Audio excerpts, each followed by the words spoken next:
Bonjour à tous. Pour la deuxième vidéo sur la 2 chevaux, saviez-vous que la Citroën 2 chevaux, petite voiture conçue pour transporter un panier d'œufs sur des chemins accidentés, est devenue au fil des décennies une véritable légende pleine de surprises et d'histoires incroyables, parfois drôles, parfois étonnantes et qui font sourire tous ceux qui ont eu la chance de la conduire.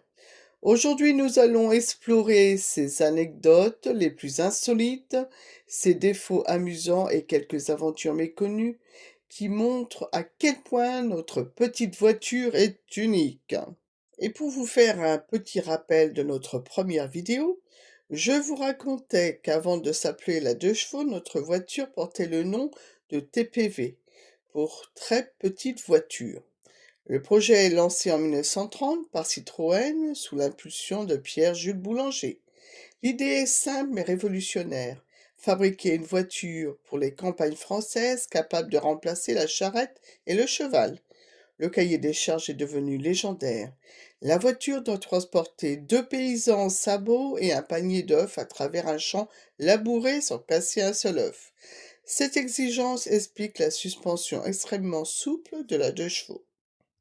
Notre premier prototype avec un seul phare. Eh oui, le tout premier prototype construit à la fin des années 30 était très différent du modèle final.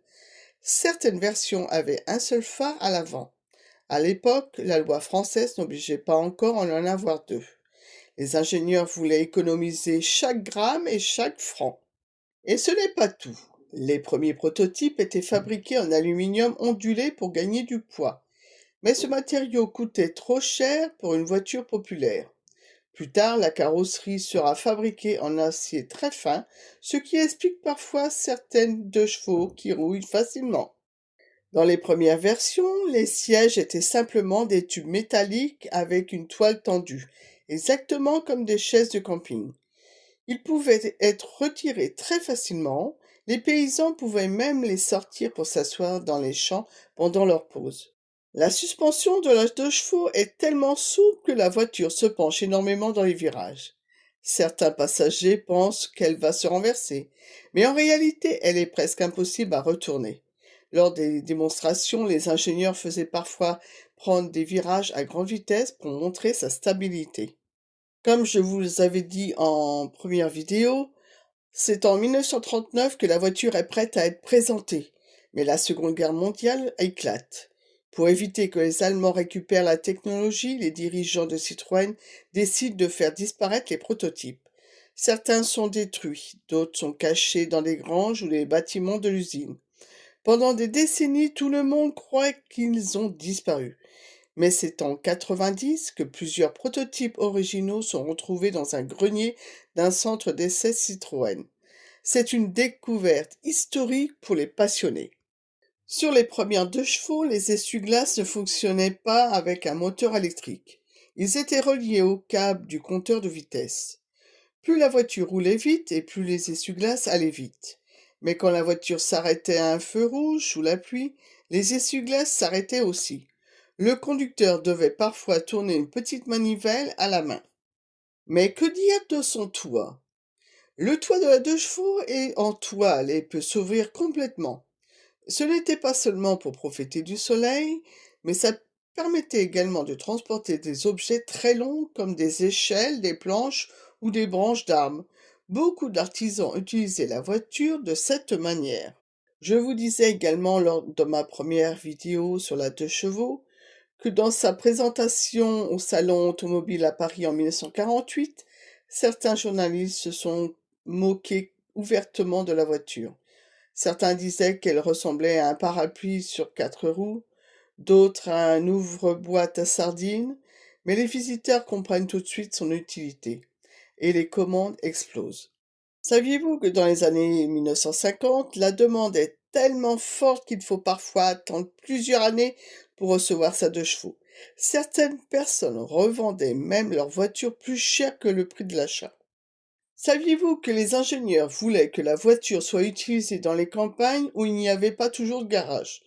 Résultat, la 2 chevaux pouvait rouler des milliers de kilomètres avec très peu d'entretien. Beaucoup de propriétaires racontent avoir roulé pendant des années sans presque jamais aller chez le mécanicien.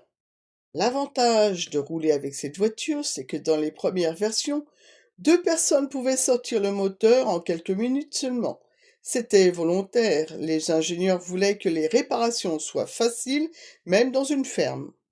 Saviez-vous que les portes avant s'ouvraient à l'envers? Sur les 2 premières 2 chevaux, les portes avant étaient montées dans le sens inverse d'une voiture moderne. On les appelait les portes suicides, car elles s'ouvraient vers l'arrière. Ce système a été abandonné plus tard pour des raisons de sécurité. Savez-vous que cette voiture était presque indestructible? Grâce à la légèreté et sa suspension, la 2 chevaux résistait très bien aux routes difficiles. Dans certains essais, les ingénieurs l'ont même fait rouler sur des pistes agricoles pleines de trous pendant des jours entiers. Mais elle continuait à rouler sans problème. À une certaine époque, où l'essence était chère après la guerre, la 2 chevaux consommait environ 4 à 5 litres au 100 km. C'était très économique pour les familles modestes. Mais saviez-vous qu'elle a failli ne jamais s'appeler la 2 chevaux? Le nom 2 chevaux signifie 2 chevaux fiscaux, une catégorie d'imposition en France. Mais ce n'était pas sa puissance réelle. Le moteur produisait environ 9 chevaux au début, puis davantage dans les versions suivantes. Saviez-vous que cette voiture est devenue le symbole de liberté? Dans les années 1960 et 70, la 2 chevaux devient la voiture des étudiants, des voyageurs et des aventuriers. On la voit souvent sur les routes d'Europe chargée de bagages et de tentes. Elle devient alors le symbole de simplicité et de liberté.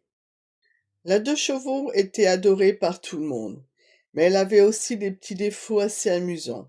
Le bruit. Le moteur bicylindre fait un bruit très particulier. C'est devenu une signature sonore. Les premières versions avaient une vitesse maximale d'environ 65 km/h. Sur l'autoroute, elle était parfois dépassée par les camions. Et en hiver, le chauffage n'était pas très puissant. Certains conducteurs conduisaient avec des gants et des couvertures. Saviez-vous que la 2 chevaux pouvait rouler également avec une porte ouverte? Sur les premières 2 chevaux, les portes étaient très légères et s'ouvraient vers l'avant. Il arrivait parfois qu'une porte s'ouvre en roulant si elle était mal fermée. Mais grâce à sa faible vitesse de la voiture et de sa stabilité, les conducteurs pouvaient parfois continuer à rouler tranquillement le temps de s'arrêter pour la refermer. C'est une anecdote qui parfois d'anciens propriétaires racontent encore aujourd'hui. Saviez-vous que certains attachaient le capot avec une corde? Le capot de la 2 chevaux était fixé avec un système très simple, mais avec le temps, certaines attaches pouvaient s'user. Alors certains conducteurs trouvaient toujours une solution très simple, ils attachaient le capot avec une corde ou une ficelle. C'était typique de l'esprit de la 2 chevaux, la voiture simple que l'on pouvait réparer avec les moyens du bord. Je pense que vous aussi, vous avez dû entendre des passagers qui avaient l'impression d'être dans un bateau. C'est à cause de sa suspension très souple, la 2 chevaux bougeait beaucoup. Quand la route est pleine de bosses, la voiture se balance doucement. Certains passagers disaient qu'ils avaient l'impression d'être sur un petit bateau. Ce mouvement surprenait souvent les gens qui montaient dans la voiture pour la première fois. Et saviez-vous qu'elle pouvait aussi sauter sur les bosses? Sur certaines routes de campagne très abîmées, la suspension souple pouvait donner un effet assez spectaculaire. Quand la voiture passait vite sur des grosses bosses, elle pouvait rebondir légèrement. Les enfants adoraient cela, et les parents parfois un petit peu moins.